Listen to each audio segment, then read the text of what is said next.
Le Quotidien et le GIR, les deux seuls journaux de la presse écrite réunionnaise, unis face au même danger, une disparition à court terme.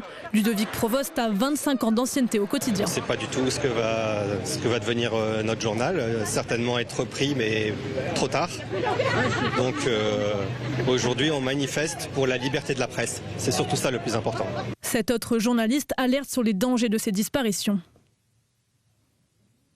Je vois que la presse s'effondre, principalement sur l'île où on avait des médias qui étaient historiques qui vont disparaître. Je pense que ça risque d'ouvrir la porte vers davantage de gens qui prennent leurs informations où ils le veulent, souvent de la désinformation. On a ce devoir en tant que journaliste de défendre la bonne information, l'information sourcée, et c'est un rempart qui pète. Un rempart qu'il faut protéger, alors les revendications sont multiples. On considère que la presse réunionnaise est relativement peu aidée par rapport à la presse équivalente de l'Hexagone.